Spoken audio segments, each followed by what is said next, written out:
where people leave that sector, they go down to Portland, from Portland to New York, and from New York up the canal and across the Great Lakes. And there are going to be regular ferries that run across the Great Lakes by about 1830, several times a week, so that you can spread people across the Great Lakes. What does that mean? It means that Livermore is going to lose its young men, and they're going to go out west. The population of Illinois is going to more than double every 10 years between 1820 and 1860, except for the year from the decade from 1840 to 1850, when Wisconsin increases its population by 900%. So this is an extraordinary drain, and I'm just saying here, you too could be historians. This is what we do. Literally, you get to sit and look at the census and say, Wisconsin grew by 900%? I'm not good at math, but that can't be right. It was though. So by 1850, Illinois has, census again, 3,693 people from the state of Maine. Wisconsin has 3,252 people from the state of Maine. Michigan has 1,117, and among those are going to be not only the Washburn brothers, but a lot of their friends. So what happens to my Washburn brothers, first of all, is that the youngest of the ones I told you about, Ken Oliver Cole, known as Tad, is the first to go west, and he goes to Illinois first. He's going to move in just a minute. And then he starts to move around, and when he goes to Illinois, and then he's going to figure he can't make enough money in Illinois, so he moves up to Wisconsin. And when he moves to Wisconsin, he moves to a town that is surrounded by people he knew in Livermore. There are people he actually knows there. Now, I'm not going to tell you more about Ken Wallander unless you really care deeply about him, as I suspect many of you do. But he is actually going to go on to start Gold Medal Flour. And there's also another Washburn I'm not going to tell you about. But CAD ends up being incredibly important later on in life. I'm not going to tell you about that now. He's the first one out there, and then Sid is the next one to move. Sid becomes a banker in Boston, and I can't really tell you more about Sid unless you'd like to know more about him. But then Elihu moves west, and he moves west to see CAD, and from meeting up with CAD in Illinois before CAD moves to Wisconsin, Elihu moves to Illinois. And in Illinois, he moves to the most booming, growing area at the time. He moves to Galena. Does anybody else know who lives in Galena? U.S. Grant. And if anybody is keeping score, Eli Parker, who is the Seneca, who's going to go ahead and be one of the only generals in the Civil War, indigenous generals in the Civil War. There's one on the Union, and there's one on the Confederate side. It's Stan Waddy on the Confederate side. Eli Parker is at the time an engineer for the U.S. government, and he gets sent to Galena to redo the Treasury building there. And that's how he gets to know Grant. And when the war breaks out, he wants to be a soldier, and because he's indigenous, they won't take him. And so Grant says, he's a friend of mine, put him on my staff. And that's how the U.S. ends up with the U.S. Army Corps of Engineers, when the Confederacy does not use its engineers for anything other than digging graves, and why all of their forts end up underwater. All right, so I've gotten these people out west for you now, and everybody's going to be happy, and it's all over, right? Of course not. What happens once they move out west is that these young men from Maine, now who live in Illinois and Wisconsin are the two I gave you, but there's going to be other states involved in here as well, want to develop their region. And they want to go ahead and clean up the rivers and harbors of the Great Lakes, especially where there are ships being lost all the time. And they go ahead and they get in front of Congress a bill to go ahead and improve the rivers and harbors so people stop dying. Same thing, by the way, that Abraham Lincoln is going to care about when his town goes to the Sangamon River. And they think it's going to, and Southern Democrats say no and invest in internal improvements. Great Lakes, what we care about is the continuation of our system of enslavement, and we do not want to have the federal government messing around in the economy, because we can see pretty clearly that we will be next. By 1850, Israel Washburn had had enough of this, and he gets elected to Congress on the promise that he will stand against the slave power. Very early for that kind of a declaration, which normally is going to come in about 1855. He's saying it in 1850, and that means he becomes a Congress critter from Maine and goes to Congress from Maine. 2 years later, Elihu gets elected from Illinois. So now we have Israel in Congress from Maine, Elihu in Congress from Illinois. Cadwallader is not yet in Congress, but he's shortly going to be, and I couldn't resist writing down this quotation. Somebody wrote to Israel, he said, "Can you help us?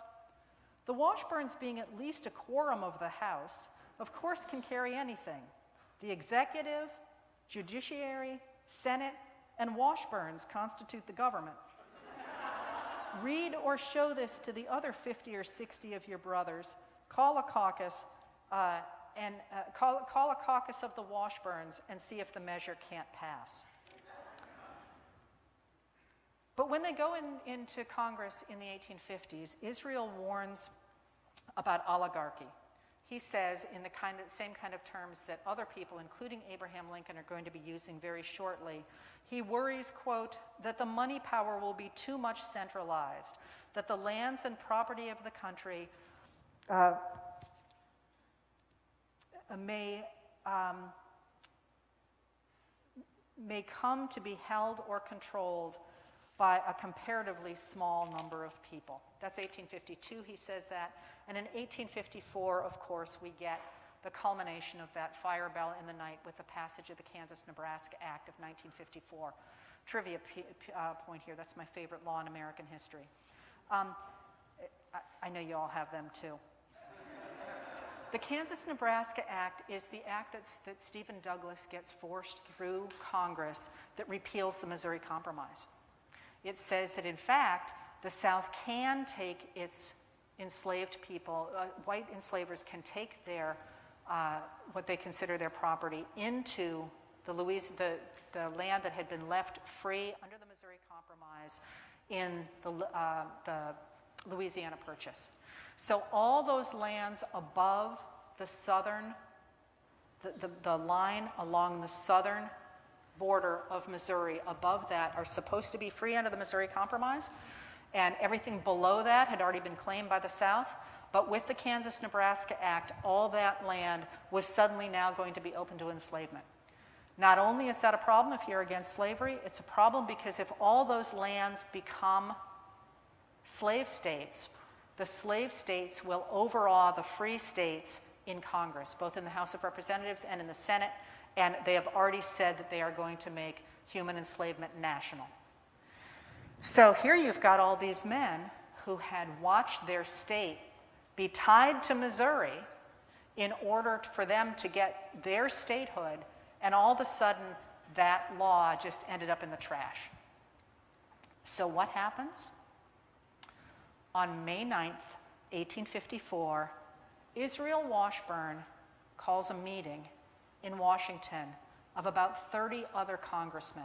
And these congressmen are know-nothings, and they're Democrats, and they're Whigs, and they're Free Soilers, and they're a whole conglomerate of different people. But he calls a meeting of about 30 of them, along with his brother Elihu, and they meet in the rooms at Mrs. Crutchett's boarding house of Thomas Eliot and Edward Dickinson, both congressmen from Massachusetts. And you know Edward Dickinson because he had a daughter who wrote poetry.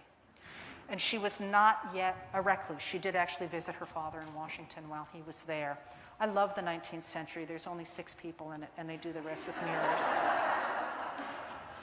But what they did is, in May of that year, they came together and they said, we must stop the spread of enslavement. We must stop the rise of this oligarchy that's taking over our government. We have a lot of differences amongst ourselves, but we know that we must reclaim American democracy. And we think we should start a new political party. And that new political party, well, I guess we need a name. Maybe we should call it the Republican Party. This matters not only because this is the first beating heart of the Republican Party, but because of who did it. Because they had connections all over the North. And they had friends that they had grown up with in the middle part of Maine and in New Hampshire and in Vermont. Vermont also has a lot of people who move west. And they meet in May because then they can go back to, in the summer, back home to their home states and gin up all kinds of enthusiasm for this new party. And that is exactly what they do. By 1856, Owen Lovejoy is elected to Congress from Illinois. He's Elijah P. Lovejoy's brother. He grew up one town away from the Washburns. John Potter is going to be a congressman from Wisconsin. Abraham Lincoln, of course, is going to tap Hannibal Hamlin to be his vice president in recognition of the power of the state of Maine in this moment. Timothy Howe is going to go into the Senate from Wisconsin in 1861. Timothy Howe was the Washburns school teacher in Livermore. During the Civil War, Maine had governors of 6 states other than the state of Maine. So I wanted to tell you this story at this moment in this space because of what it means to have this kind of a civic organization. I was not, for all you might have heard otherwise, except for that B, a good student. And I learned about these men because of organizations like this one. And I found it absolutely fascinating to be up there in that space and to learn about these really ordinary men who took on this giant project and managed to come from their country towns and go ahead and to stand on principle and to go ahead and change the world. So I would like to offer the Arts and Cultural Alliance of Freeport my deepest congratulations on this new part of your journey. And I wish and I hope for you that you may lead the way in changing the world. Thank you.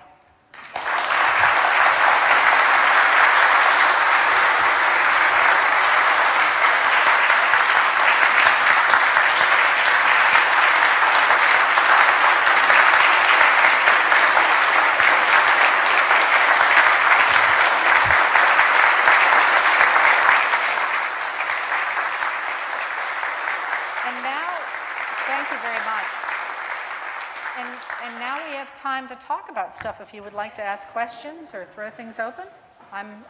That was obviously much more historical than you were probably expecting from me, but how could I not? Yes, there is a microphone, by the way, I think. Well, I don't think I need one. I'm Joe Wishkepper. Thank you very much. Question that occurred to me when you were talking is Hannibal Hamlin. Why was he not chosen by Lincoln? You don't want to ask that question because I know the answer to that. This is actually a great story. I did all kinds of research on this, and then I got bored with it, so I never wrote it up. Someday I might.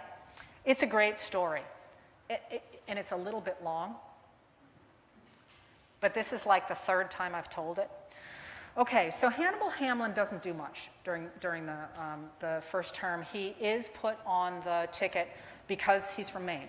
And because Maine is on the verge between Republicans and Democrats, and Lincoln knows that if he can get Maine behind it, Maine actually elects its state officers earlier than any other state. So if you can get, as Maine goes, so goes the nation, right? You want Maine behind you. So he puts Hannibal Hamlin on the ticket, but Hamlin doesn't do very much. And so he's kind of expendable, you know. They're kind of, like there's never, who could even imagine there would be an assassination or something? So no one really cares who the vice president is. So if you remember your history of Lincoln, there were a number of more radical thinkers associated with the Lincoln presidency who thought Lincoln was far too conservative, and they were led by Salmon P. Chase, and if you ever want to hear stories, I have Salmon P. Chase stories. Ask me why he's on the $100,000 bill. But Salmon P. Chase wanted to be president more than anything in 1864, and basically he sells his daughter to make that happen to this Actually, this is being recorded. Never mind. Salmon P. Chase wanted to be president, and so he comes up with this way. He's very concerned about Lincoln's Secretary of State, who is William Henry Seward. He believes Seward is the conservative influence that is ruining the Lincoln presidency. And he wants to get rid of Seward, because if he can knock Seward out before 64, he thinks he's going to get the nomination to the presidency. Lincoln is so smart, and he's such an operator. So you have to know this piece. There was a tradition in the 19th century that you could not have a member of the cabinet or the president or the vice president from the same state. Seward's from New York. So what the Chase people do is they go ahead and they start this boom for this New Yorker. And they say, he's a New York Democrat, he's put up with so much during this war, we really, we need to do something to reward him. We should absolutely give him the vice presidency, because if he becomes vice president, Seward's going to have to resign. The problem with that is that Seward is the protege of Thurlow Weed. Now, Thurlow Weed is like the mover and shaker in New York. He's the wire puller in New York, and he really runs New York. New York has more electoral votes than anybody else in the country. So and Thurlow Weed's already mad about the Homestead Act. So he is teetering. He hasn't said he's going to support Lincoln in 64. And if Lincoln gets rid of Seward, that's it. He's going to lose Thurlow Weed. And that really matters not only because Thurlow Weed is a wire puller, but because Thurlow Weed's other protege owns and runs the New York Times. And Lincoln doesn't have a newspaper in New York. So Lincoln, in his typical Lincoln way, goes, you're right, we have not done enough for war Democrats. They have suffered so terribly. We really must help out those people who've sacrificed so much for us. And who has sacrificed more than Andrew Johnson of Tennessee? Which is absolutely true. I mean, he stayed with the Union when his state left and all that. And of course, he outfoxed them. That's exactly who ends up on the ticket, in part because they literally, at the convention, they let Tennessee vote for president and vice president, even though they're really not part of the Union. And they box in the New Yorkers, literally physically, so that they can't protest. Their physical stuff matters a lot in those days. So Johnson is on the ticket really just to keep Thurlow Weed on the ticket so Lincoln can keep the New York Times on the ticket. And Lincoln does not expect he's going to be assassinated. It's never happened. And there you go. Nobody's ever really asked about that story before, but that, I will promise you, is the correct story. And you can see why I've never written a book about it, because I lost you all about the time I got to Thurlow Weed. But yes, I've read the Thurlow Weed papers because I had to know what he was up to. Other questions?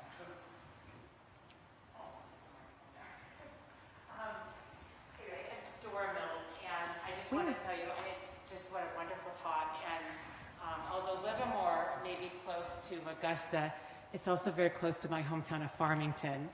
And I can't tell you, my family is very close friends with Billy Gammon, so thank you so much nice. For talking about the North. That's why I kind of, when you said something about Billy Gammon, the New Orleans. And when we used to drive from Farmington down to Lewiston, we always took the New Orleans Road. And I think mostly because my dad, it would give my excuse of my dad to tell stories about the Washburn brothers, because he loved telling the history, all the stories about the various Washburn brothers. So thank you so much. Well, someday I would love to write a book about them. I always told Billy I would. Because I didn't mention Sid, because one of the things that's so interesting about this whole movement west is money. Like, who's got the money? And what they did when they had this many kids is, and Sid is the one that happens in that family, they send him to a city, and he bankrolls the other guys. And so Sid doesn't go into Congress, and most people haven't heard. There's also a fourth brother who's born later who also goes into the Senate from Minnesota. That's William Drew Washburn. And he is the guy that Ignatius Donnelly writes Caesar's column about. Ignatius Donnelly is the guy who writes the preamble to the Populist Party platform in 1892 that's so famous about how, they all suck, we should kill them all. And then when he loses to William Drew Washburn in that election, he writes Caesar's column, which is this apocalyptic novel in which the column is made out of the skulls of his enemies. So it's a book waiting to happen. And that's just the boys. You should hear about the girls. So you really hear. So look forward to reading that book.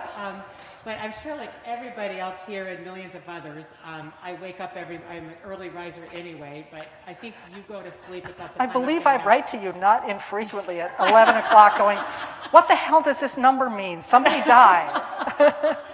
So anyway, so like a lot of people, many millions of people, I wake up and you're the first thing I read, and it's just been such a blessing the last 2 years, September? I started on 3 years. September 15th. It's been 2 years and some and change. Wow. So anyway, it's just been wonderful. So, but It's such a great community we've built, though. You know, but it's not just me. I just write it down. It's amazing to me how you can write those every day. But except Sunday mornings, you usually have a picture from buddies. I confess, I might post a picture tonight because I have to drive back to Boston, and I don't expect to get there. But we'll see. Human. That's nice. Otherwise, I'm going to write about voting tonight. So, Chris, it's very disturbing what you're writing about, what's going on in our own country. So I don't know what a good segue is between the 1800s and this, but any thoughts about where we're heading in terms of, sometimes I read you and I think, oh my goodness, we're just heading for another civil war. And then other times I feel a bit more optimistic, and I feel like a ping pong ball. I'm just going back and forth, every day or every week, and it's hard to know where this is all going to end. So I just wonder if you could use your historical perspective and give us some vision, some kind of crystal ball. So that's not just you that's going back and forth. The media is doing that too. So if you're feeling like that, I'm very aware of it, to the point that I'll sit there and say, well, yesterday was a bad day, today's going to be a good day. And that's exactly what happens. And there's some reasons for that. I am extremely concerned about where this country is. If we don't get a Voting Rights Act, I just can't even finish that. I expect we will look like Hungary, or at best, frankly. And this is one of the reasons so many historians are becoming active, is because we know how this goes. We have seen this, and it's happened in America before. This is precisely, that is, the loss of democracy and the concentration of power in the hands of a small group of people, not always economically wealthy people or people at the top of the social scale, but if you think of the American South between about 1874 and 1964, you didn't have democracy. You had a one-party state. And the thing that people like me try and point out is that was oppressive, obviously, to Black Americans and immigrant Americans. Sometimes we forget about the fact that Italians were also lynched in the American South, and indigenous Americans, but also any white American who was not related to the right people. You certainly have heard people talking about how they were told to get out of town before the sun went down. There are sundown towns for Black people, but the same was true in the South. There was not equal justice before the law. Some people's kids got off, some people's kids didn't. There was not economic investment, because you can't invest in an area when the laws aren't equal, because you're at the mercy of a tweet. And so historians like me, and not just me, some of the other ones who are as active as we are on social media and all that, are really trying to say, the good version of what we're talking about is the American South. The bad version you know of. And there are signs right now of both of those things, including one of the things I watch very closely is language. And when people start to talk about their opponents as baby killers or as vermin, you're in real trouble. Or as like oceans, as waves. And Donald Trump Jr. was beginning to do that in the Trump administration, was beginning to do that by 2017. And Carly Fiorina did it in a debate, in the presidential debate leading up to 2016. And I went ballistic at that point because of the way she was talking in that. And I'm like, that's Nazi talk. That is literally Nazi talk. That's out there.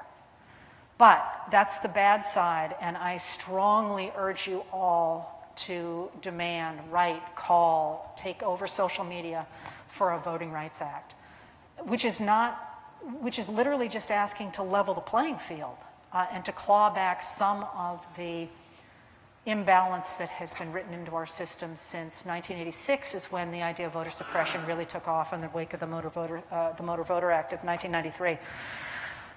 The other side of this is that, and we do argue about this, a lot of us, at length, is that what does it look like? What would that look like? The percentage of people who do not support the current concentration of wealth in America, and I'm not talking about political parties, I'm talking about that alone, is extraordinarily high. How do you put that down? Our generation might not see it, but the next generation doesn't even speak that same language. So the long term looks good, but also the short term, if we fix that voting rights piece, there's an issue here that this is not uncommon. This happens with two-party systems, where if you have two things to win. You can either get more voters by broadening your appeal, or you can get rid of your opponent's voters. And democracy advocates will always tell you want to broaden your base, not because you're generous or anything, but because if you start to cut away the other side, that forces you to extremes. And the same thing happened in the 1850s with the Democratic Party does this. They kill off their moderates, and they end up being so extreme, they can't even keep their own party together. And of course, they fall apart, they splinter, and I could tell you the history of the Democrats. But they go off the deep end. And that's exactly what's happened to the Republican Party now. They're eating their own.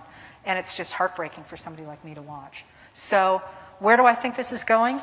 I have said forever we're on a knife edge, and it's going to have to be resolved. And I'll stop writing when it does. And I told everybody I'd stop writing immediately after the election because that was going to be the answer. And here we still are. I think this election of 2022 is a make or break election.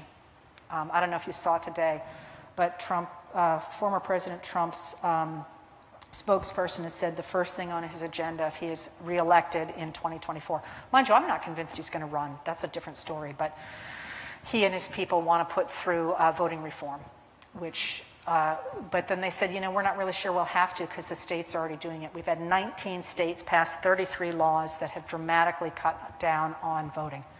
And that's exactly what the South did after the Civil War. I wish I could be more hopeful. I promise you, I don't stay up till 3 o'clock in the morning for fun. But I do feel like, we did this before. And we've done it a couple of times before in America, and we haven't failed yet. Yes? So how do we influence Susan Collins? I imagine all of us have been on the phone repeatedly with her, sending, not with her, but, sending letters and all that. I mean, it just seems that she is just, Republicans saw it all the way and could care less about what leaders think. So any thoughts on I have no thoughts on anybody in particular. I am an idealist when it comes in terms of the work I do. That doesn't mean I hunt ducks with a rake. It means that I believe that what changes society is ideas. And what changes ideas is public discourse. So what I always say to people is speak up everywhere. And you see this really dramatically, of course, with the fact that Alex Jones has named his organization InfoWars. Like, we're going to put out the wrong kind of information to more people. And you also saw it with a recent vote in which an organization affiliated with the American Legislative Exchange Council, ALEC, flooded West Virginia and Joe Manchin's office with protesters. They weren't from West Virginia, but they wanted him to think they were from West Virginia, and there was a secret tape of it. So all I can say is, I don't know Susan Collins. I don't know what would move her. But the idea of our system is that the people who are in Washington represent us. And the more that they hear that us is not happy, the more shot we have, perhaps not of changing any specific individual, but of changing somebody else. I know there is strong movement in favor of this Voting Rights Act. I'm not at all sure that people are calling it right. Remember, Kirsten Sinema is a co-signer of it, co-sponsor of it, and Joe Manchin wrote the thing. So So I don't think we know the answer to that. The answer, of course, on that's the filibuster. There's a place you can put pressure is on the filibuster. For a carve-out, I mean, I don't think you're going to get the loss of the filibuster, which annoys me to no end because it's just completely ahistorical. But a carve-out is begging to happen, as we've had carve-outs now for two other categories. Why not have a carve-out for voting rights? Tom. And I like that courageous group of 30 people who broke away and formed a new party. Do you believe that there's the potential of that today? And if so, who do you think might be the leaders who have the guts to stand up? So there's a difference now. The question was, what about a new party? And the problem with that nowadays is that the machinery of the Republican and the Democratic parties are so very deeply ingrained in this country, not only structurally, they're certainly structurally there, huge amounts of money, but also in terms of loyalties. We're not at a period, at least in our generation here, maybe younger people are more malleable. It's very hard to start a third party. And what third parties tend to do is they drain blood away from the main parties, which sometimes we cheer on and sometimes we don't cheer on. But there was a move, I forget what day of the week it is, but what is today? It's Friday? So there was a move, Sunday.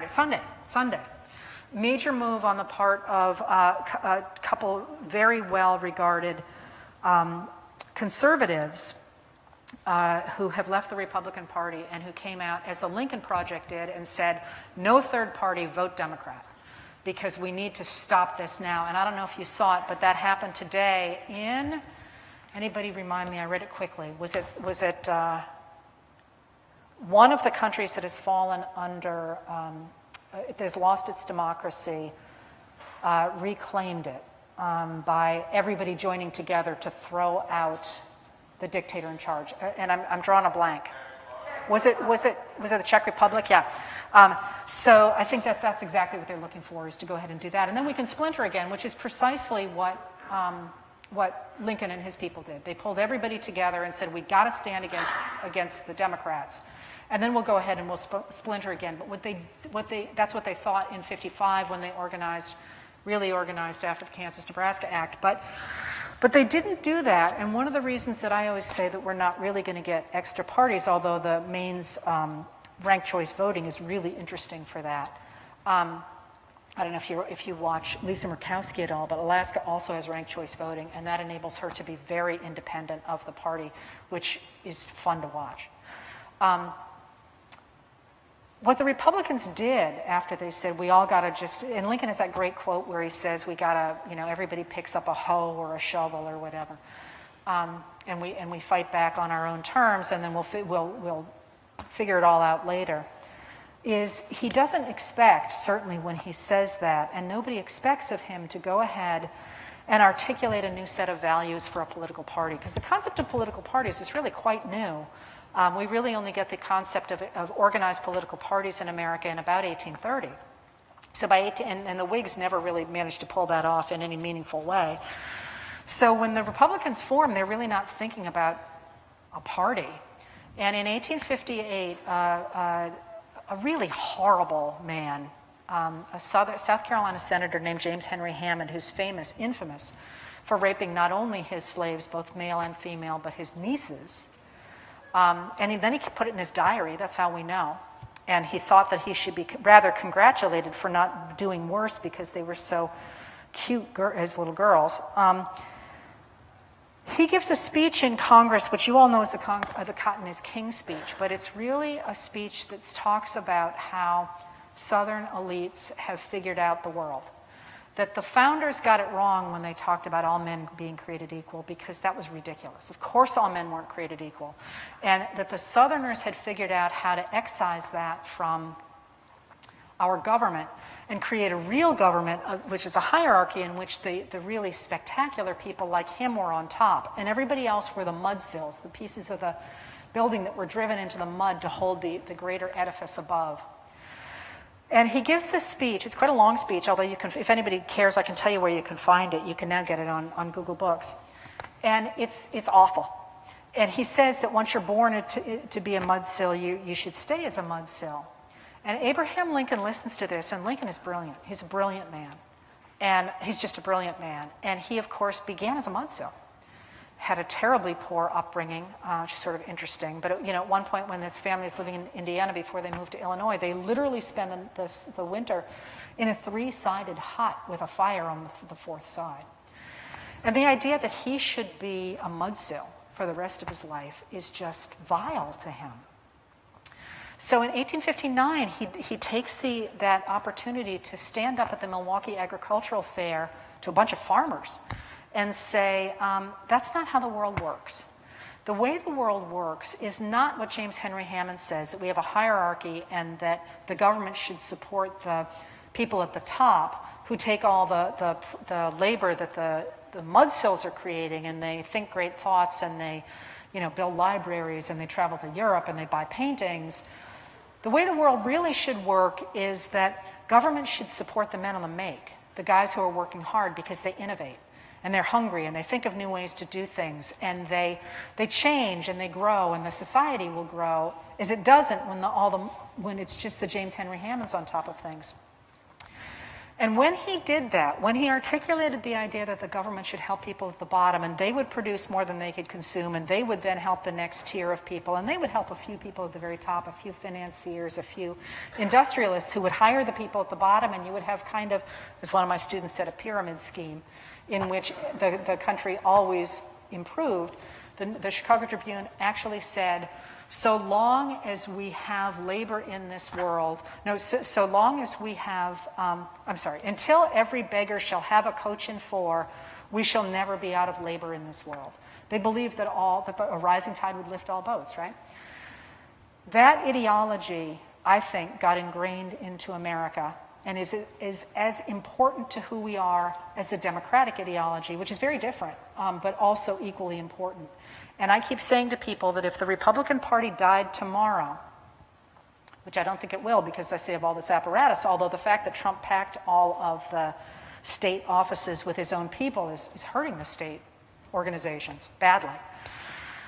I think that the ideology of the Republican Party would reform itself under a new party within 2 weeks, because that is so deeply ingrained in our psyches, our literature, our understanding of the world, and I would argue it's important for who we are.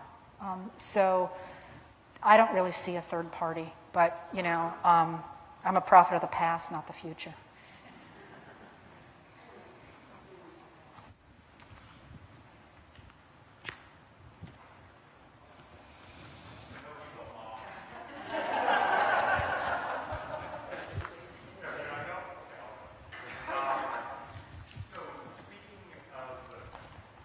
Really despicable people like Alex Jones and InfoWars and other stuff like QAnon, I feel like disinformation has kind of been a big theme that's come up over the past couple years as we've seen all of this kind of chaos develop. And it seems partly to me that so much of how it's spreading these days is unique to the technology that we have today.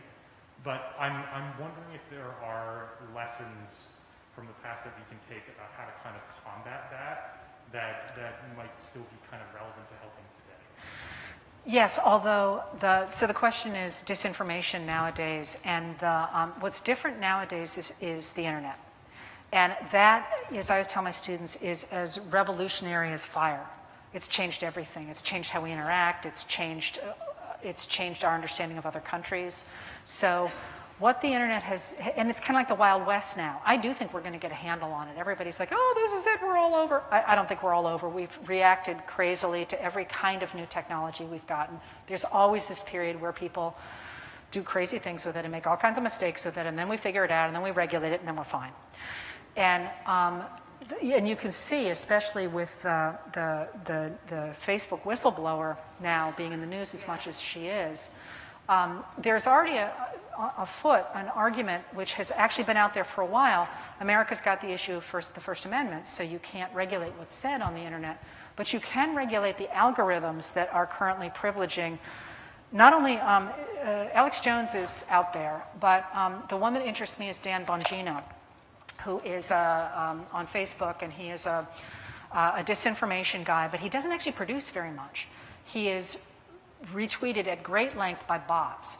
And so if you look at the lists of the most retweeted people on Facebook every day, Dan Bongino is the top 9 almost always.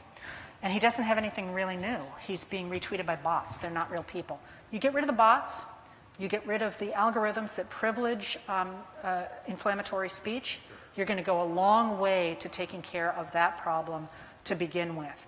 But it's interesting you say that because, one of the reasons I think that the letters have become as popular as they have is because they say they're not about me, and they're quite long. Can I just say they're quite long? And every time I'm like, oh, because I try never to go over 1,200 words, and which is a lot. Usually a newspaper article is a maximum of 8. And everyone's like, why don't you write more? It's like, because I'm going to have to die over here. But I think that people are not reacting to the letters, although there's good information in them. They're good. I work very hard on them. But when I started putting them up on Facebook, I actually hired a moderator to go ahead and cut out all the crap. And it took, he works pretty much full time. And what's that has done is it has returned the sense of a public space that is safe, where people are comfortable. And now they police themselves, which is great, but we are constantly under attack. And it is absolutely possible to weed those people out, because you can see, they're not people. You can see exactly what they are. And they've tried everything from, first it was the usual, the MAGA young men, and then we zapped all them. And then it was old ladies pretending to be MAGA people. Then it was men hitting on the women. Then it was women hitting on the men or the women. And just last week, I guess it was, I do these Facebook talks, it was live porn. And people reported it immediately. And can I just say, doing this is nothing compared to doing a Facebook talk with live porn beside you. Because I was like, okay, I've talked through fist fights, I've talked sick, but I'm like, I can't do this. And I thought, no, because then they'll win. And I finished it because I wasn't going to let them win. They could stop that. That's just a question of holding their feet to the fire. And when people reported that, they said live sex acts are not considered offensive by Facebook. And I'm like, oh, come on, So I do think there's a solution. I do think disinformation is the answer, and I do think that people are unduly cowed by what they think is this sea of opposition to what they believe, when in fact it's a sea of bots that are retweeting things. And that's why I say push back, because there aren't that many of them. And the fact that I figured out all we had to do was zap them to create a safe space. And frankly, if you go on Facebook pages of public figures, especially lawmakers, they do not do that. And they're not places people feel comfortable hanging out. You don't want to go look at what your senator is doing and see that kind of crap. Selling people stuff. And anyway, so I do think there's an answer. And I don't think we're that far from it, frankly. It's just about 5 years too late. Cambridge Analytica, did you see the study? Not Cambridge Analytica, which has been reorganized, but within the last week, there's been a study that they could micro-target one person out of something like 15,000. And all these things about, like, what dog are you like? And, somebody finally put on Twitter, I'm tired. Can you just tell me what your passwords are? But don't do those. Those games are like, what beetle are you like? They can micro-target. You know how that works, right? They're selling you. They're not selling you stuff. They're selling you to a buyer. Yeah. We are all inundated with requests for political donations and so forth. If the single most important issue is saving our democracy, where should we spend our money? That's a great question, and I'm not sure I can give you a definitive answer on that.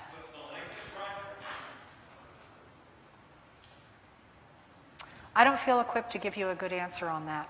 I know because I'm sort of in the thinking side of it, and not the electoral side of it. But does anybody want to answer some of those questions? I mean, obviously, obviously, one can give to Fair Fight. voting rights is my big thing. Whenever people ask me what they can do for me is voting rights. But I don't know who needs money. I mean, obviously everybody needs money, but I don't know where that real pressure is right now.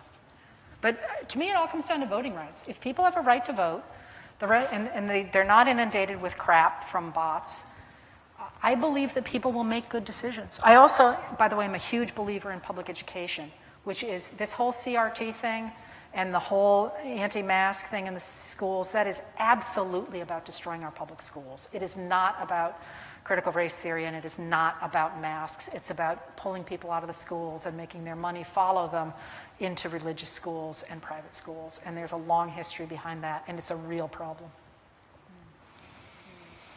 Are you allowed to speak now? I know. I'm an attorney, I'm not the only one in the room here. And so my question is about the courts, about the Supreme Court. When you start out studying law, you learn about this kind of universal justice. It's what we learn as we learn about the nation too. The courts being the third wing, third branch of the government. But today we're seeing a lot of decisions coming out, especially out of the Supreme Court, that At night. that are political, arguably political in nature, arguably. And, but maybe history gives us some context on that. And so I would like to say, is it different? Is it worse than it's been? Is there hope that the courts ultimately follow the people? So there's three big points. First of all, this is, I believe, the only court in American Supreme Court in American history that doesn't have an elected official on it. The Constitution makes no requirement that there be that the people on the court be lawyers or anything. And traditionally, there have always been elected officials on the court, and I think Sandra Day O'Connor was the last one. And that matters because they pay much more attention to the way society works. So that's one thing I think that matters. Has this ever happened before? Anybody ever heard of Melville Fuller? I hate to tell you this, but he's from Maine. You don't know about him because we know of his court as the Lochner Court, the Lochner era court. And yes, the Melville Fuller was, looked a lot like Mark Twain, actually. And he was the Chief Justice of the Supreme Court, I want to say off the top of my head, 1894 through about maybe 1893, through probably, I don't know, somebody could check this, 1917 or so, maybe a little bit further on. That's Plessy. That's Pollock v. Farmers Loan. That's In re Debs. That's the Insular Cases. That's Lochner. That's all those cases that say that the big business gets everything and everybody else gets nothing. Every single one of those cases has been overturned or changed by legislation, except the Insular Cases, which are the ones that give us the concept of basically our holdings, our what are they called? I can think it's protectorates. Puerto Rico, Guam, territories, and the people who live on them being non-citizen nationals. And the idea, it's non-something territories. Come on, I always do this. Non-incorporated territories. And in the non-incorporated, in that legal case, the Supreme Court says that they are, what is it? In America, but not of it, or of America, or no. They are foreign in a domestic sense. So this always makes me think of John Roberts, because John Roberts' big thing, of course, is to get rid of voting rights, but he's always been about that. But nobody even remembers who Melville Fuller is. And Chief Justices care a lot about their legacy, so you can see him kind of backing off from where he is. Now, so all that being said, yes, we had the Melville Fuller Court. Yes, it pulled all kind of crap. Yes, it all got overturned. But what's different now is what this Supreme Court is doing is changing what happened after World War II, when under Eisenhower, he realized there was a problem with the liberal consensus that FDR had constructed that used the federal government to help largely white men workers, black men too to some degree, but FDR didn't dare really to address civil rights because he needed to keep his Democratic coalition together, which meant he needed the Southern Democrats. And so Eisenhower gets in, Truman does a little bit too, but when Truman tries to desegregate the military installations, we get the Strom Thurmond and the Dixiecrats organizing for a very few years, but it was enough to put the fear of God into Truman. So Eisenhower gets in there, and Eisenhower, of course, has the legacy of Lincoln behind him, and Eisenhower's a brilliant man. I hate that he's sort of become known as Elmer Fudd, and it was his own party who did that, because he's brilliant. And so he, of course, puts Earl Warren on the Supreme Court. And that thing about how he didn't know that Earl Warren was going to do Brown versus Board of Education in 1954 is ridiculous. Warren had been in the California judicial system during the Lemon Grove case, which was basically Brown versus Board, but for Mexican American children in California. He couldn't have missed it. He had to know. Warren for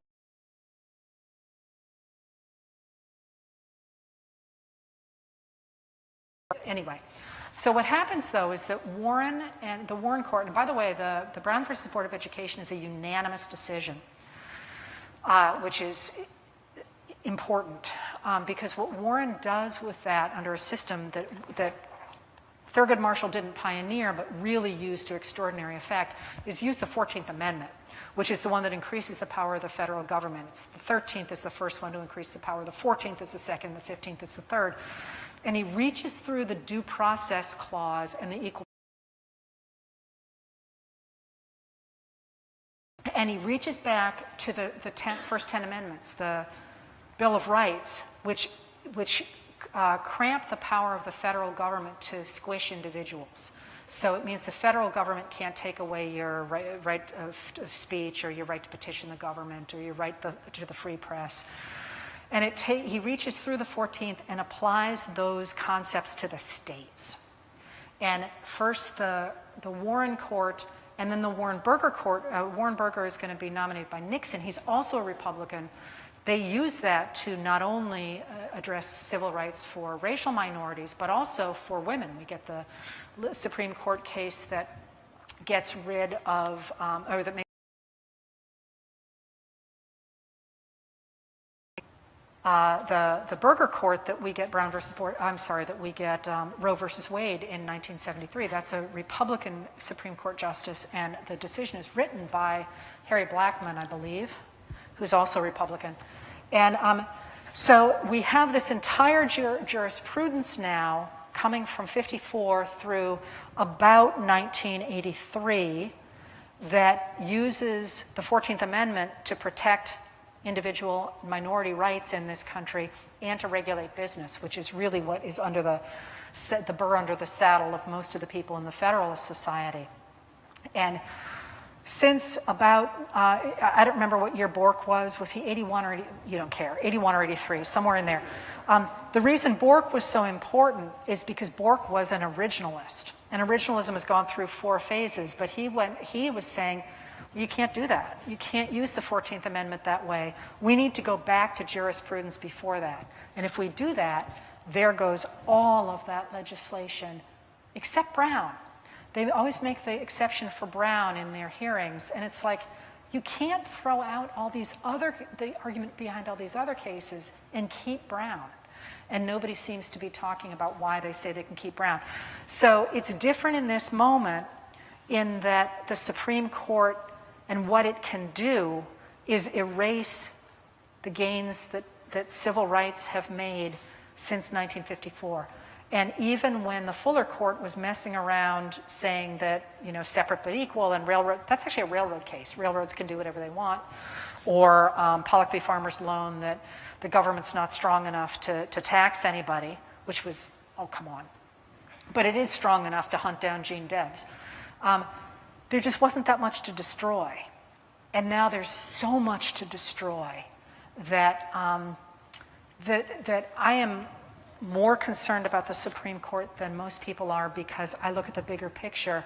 And I'm if you read me, you know that I was beside myself over SB 8 out of Texas, not on the grounds of abortion, although that itself was an issue, but on the grounds of, if you take a right, which it is a constitutional right, what can't you take away? And if you can take it away by vigilantes, which is what that law sets up, doesn't that sound an awful lot like the KKK? So I think we're in trouble with the Supreme Court.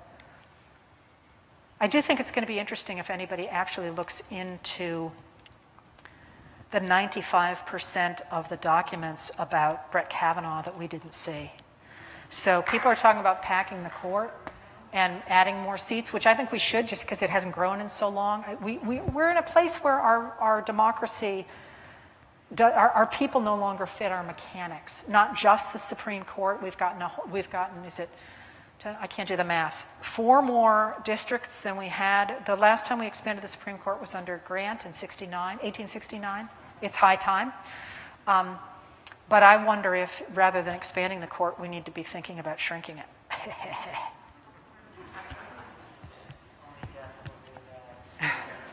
Well,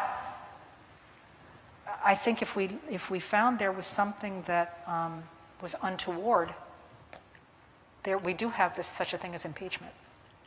And I always thought that was, I just say that when I look at history, because I've done it a while now, it's like looking at the cement that comes out of the back of a cement truck, and it's all gray, and there's a rock, and it goes flowing, and you just watch it go by.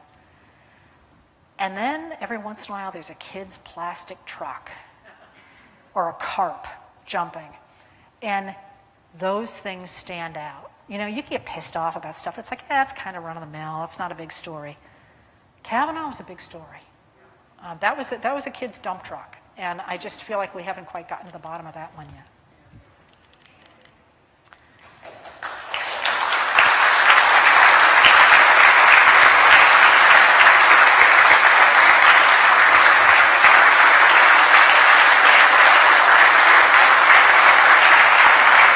Thank you all.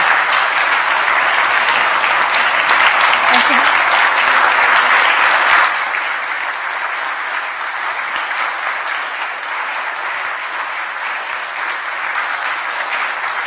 Thank you all. And many, many congratulations. Thank you. To this organization, this great space, and maybe to saving democracy. To saving democracy. Thank you so much. Thank you all of you for coming tonight. And we'll see you again at Meetinghouse hopefully soon.